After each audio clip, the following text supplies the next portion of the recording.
What's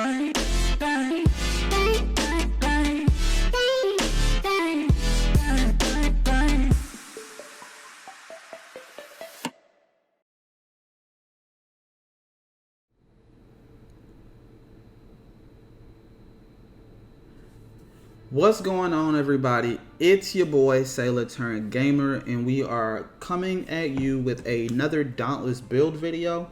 Today we are talking about a new escalation build. It's a different type of support build from the previous video that we released a few weeks ago. This build is an up, close in your face, all up in the behemoth, hacking and slashing away, supporting your teammates by shield generation.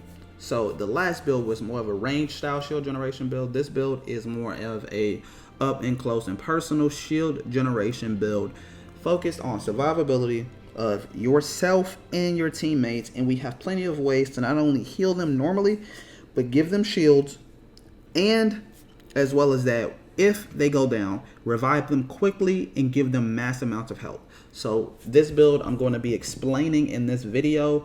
And previously I released a video giving my thoughts and impressions on Escalation for the Storm Chaser update. And so if you check that video out, I'll leave a little message in the description below, and then I'll also have a card up there in the right hand corner. If you check that video out, you're going to see gameplay of the build in action, where we're in a pretty interesting scenario, but spoiler alert, we make it through and we defeat Malkarion. So check that out. Not only see my impressions, but check out the build gameplay as well. Now, let's get into the build. Lastly, if you're new to the channel, be sure to join the fleet by hitting that sub button. And yeah, without further ado, like I said, let's get into the build. This build is pretty great. I'm gonna give you guys an overall summary of the perks, so we're gonna go through that. We're using +6 Guardian. So +6 Guardian is really gonna help this build into something that is beautiful when it comes to support. As you guys can see, 60% of the health shields that are applied to you are also going to be applied to your nearest teammate for 15 seconds. So I like to think of this as, hey, I got shields, you got shields. So it's a great kind of way to just help your teammates out and give them a good amount of shields, which can tank damage or be shields that stay there to stack up for even more support. Okay, we're going to go with Iceborne.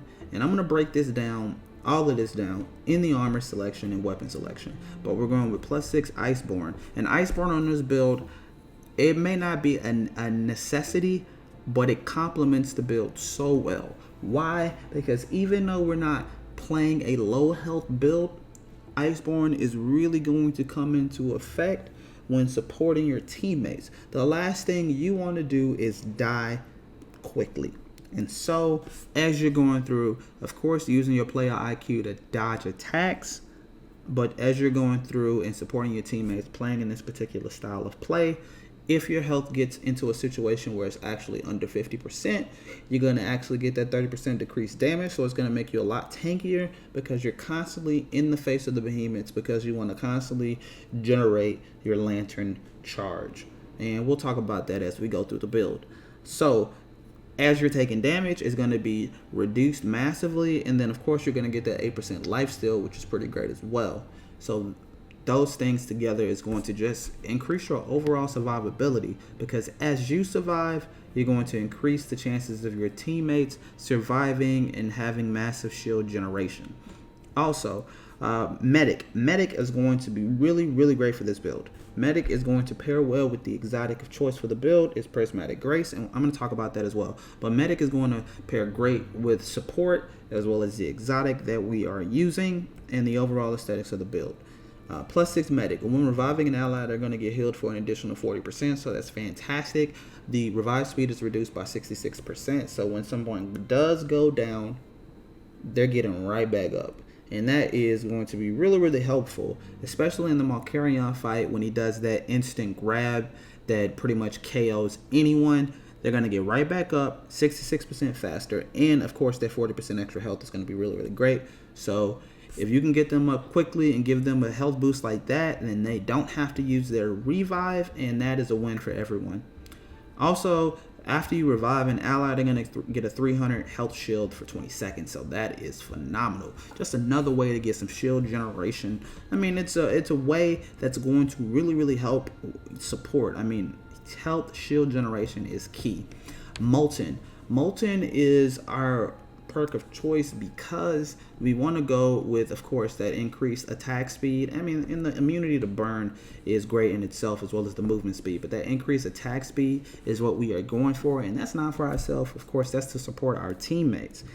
The more molten hearts that we can get down on the battlefield, the more often your teammates can have an increased attack speed. So that is fantastic when it comes to support, because I've seen situations where there are just tons of molten hearts all around the battlefield, and my teammates are constantly picking those up.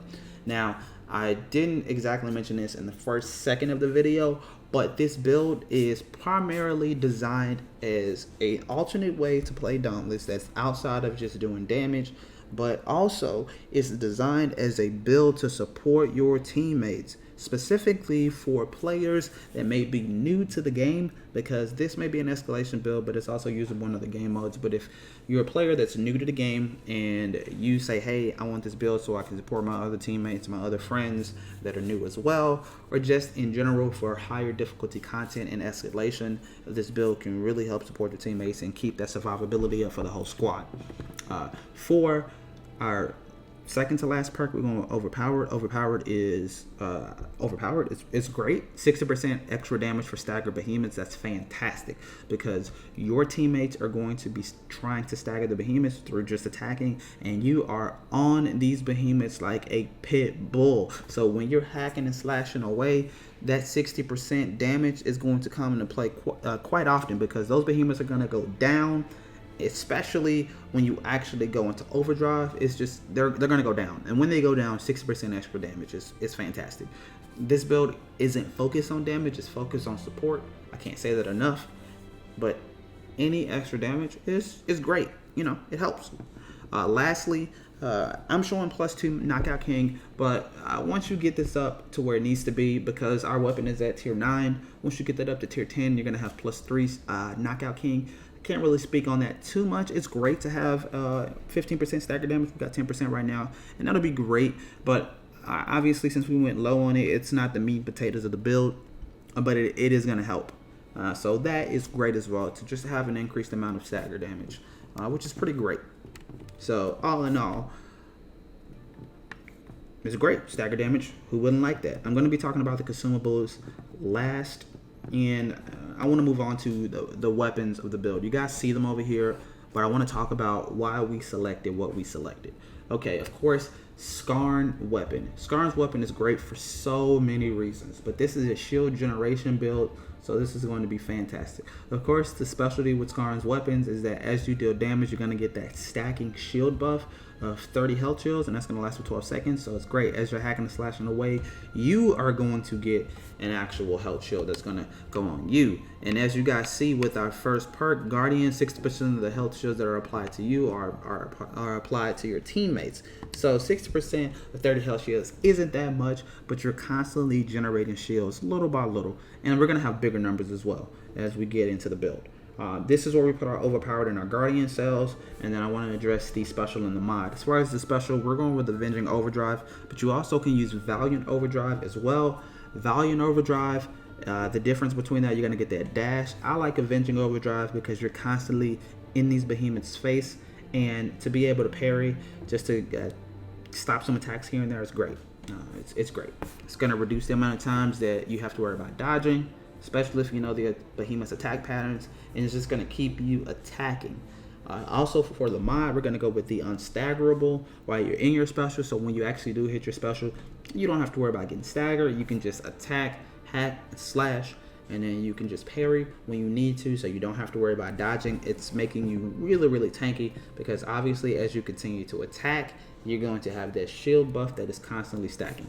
The last thing that I want to address before we move on to the rest of the armor is that we are using a Terra weapon, which is fantastic. So not only are you generating a stacking shield, health shield, you also are going to just increase the chances of you actually proccing the specialty within Terra weapons. So those of you that don't know, if you use a Terra weapon, you have the chance of proccing a Terra effect, and the Terra effect is going to create these Terra little bubbles. It's similar to the transfusion grenades. It's pretty much the transfusion grenades. You're going to get that to proc, and your weapon's going to proc, and then as you attack the behemoth, you're going to get these transfusion grenade type, the little Terra bubbles. They're going to formulate, and they're just going to proc all over the place every time you attack the behemoth. Now in Escalation, you're guaranteed, at least through my experience, I've been guaranteed to get it at least once, but I typically get that effect to happen twice. And I've had a couple of escalation hunts where I've got it to happen 3 times on 3 different behemoths, but usually you're going to get it to happen at least once. And when that effect happens, oh, it's pretty much over for a good amount of time, because your teammates are going to have full health right off the bat, because those balls are going to proc, and when they get hit and take damage, they're just going to fly right to them. It's pretty great. So when that does proc, it's another way to restore your teammates' health, and you're going to have shields they're going to be generating, which we're going to get to once we get to our lantern, plus the talent in the escalation game mode that's really going to help put it over the edge. Also, I'm going to be putting, I'm going to talk about the talents last. I should have mentioned that earlier, but I'm going to be talking about the talents last, and I'll have something in proc that would have showed up at the beginning of the video, as well as I'll put a time in the comments so you can check that out too. Prismatic Grace, I talked about that earlier, that being the exotic. The reason why we chose Prismatic Grace is for pretty much its overpowerness when it comes to support, and combined with these perks that we chose. When you actually revive a teammate, they're going to get a Radiant Prism that's pretty much going to form over them, and it's going to block out incoming damage for 5 seconds. So in that 5 seconds, they can get back up, they can proc a heal, they can proc any one of their consumables that they want to. But with Medic reviving them 66% faster, and then them getting a 300 health shield through Medic, they're going to also have incoming damage reduced for 5 seconds through that prism itself, which is great. And then the first time you actually take lethal damage and die, you're going to proc right back up, and you're going to get a Radiant Prism that's going to block incoming damage for 10 seconds. So that's phenomenal in itself. And that might take a while because of your Iceborne, so that's great. As long as you survive, you increase the chances of your teammates surviving, so that's phenomenal. Also, a little combination that I like to do with this, and I'm going to address this again with the consumables, is that when I do go down, I'm going to proc and stand right back up with our Radiant Prism, and then once I do stand right back up, I'm instantly going over to our Transfusion Grenade, and I'm throwing that right at the behemoth. Because if you're in a situation like that where you're going down, that means, whoa, your team might be in danger, because you should be the last person to go down with all the shield generation that you're going to have in this build. But if you do go down, boom, that is the best opportunity to throw a transfusion grenade, because if you go down, you more than likely going to be right in the face of the behemoth.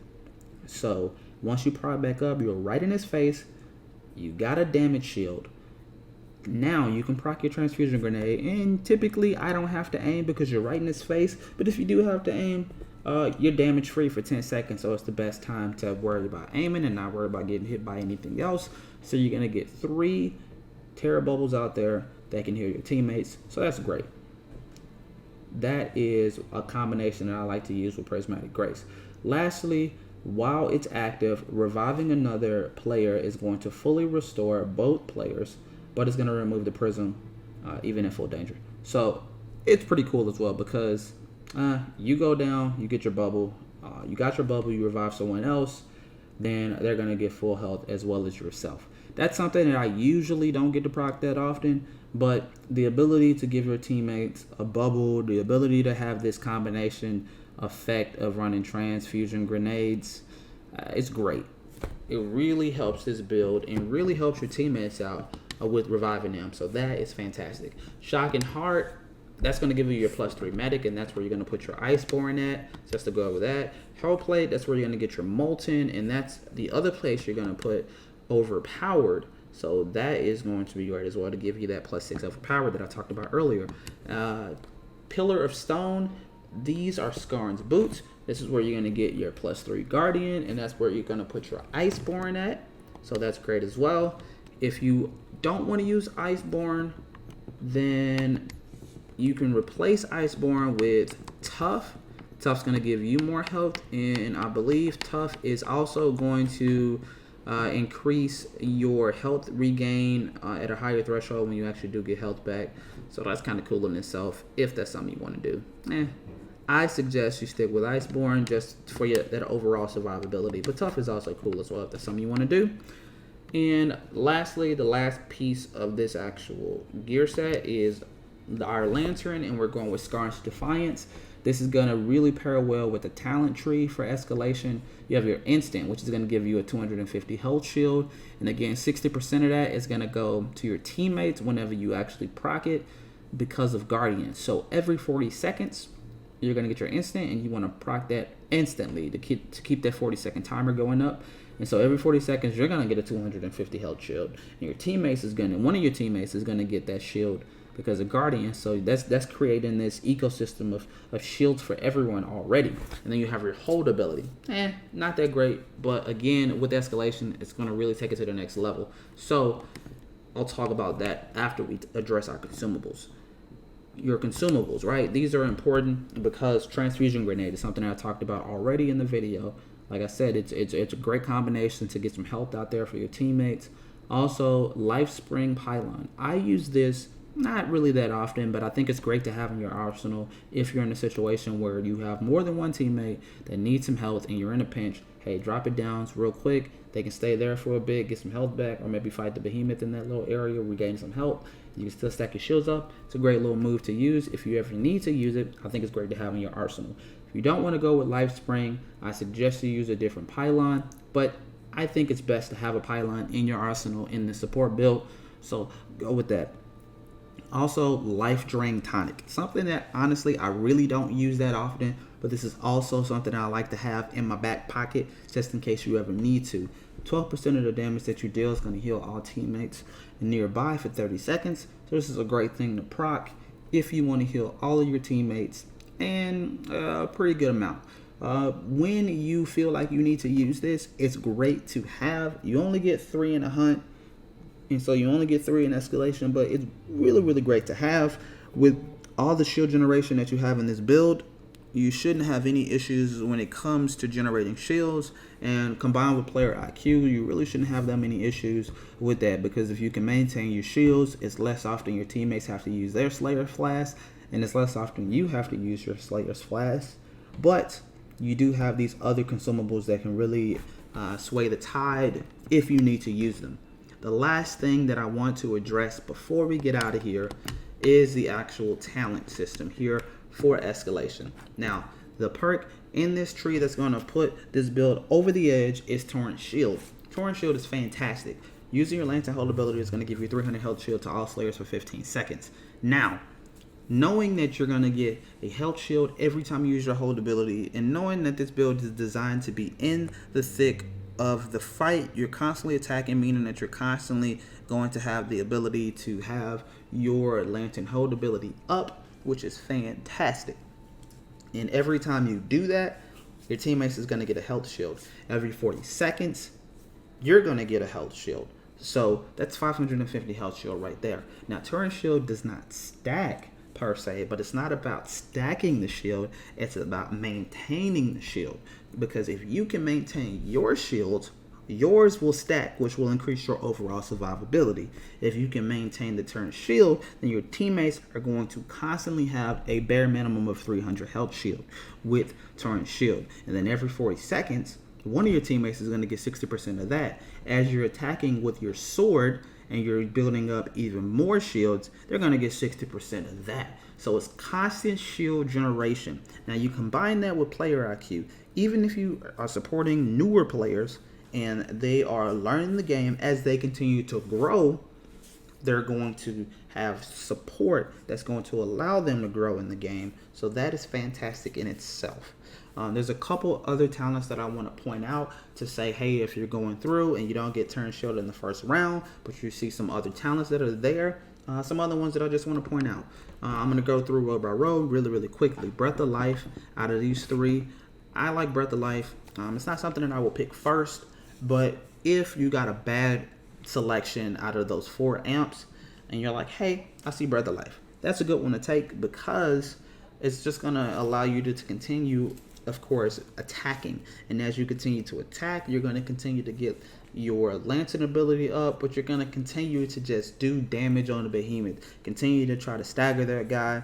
and continue to try to just increase your overall proccing percentage of your Terra ability.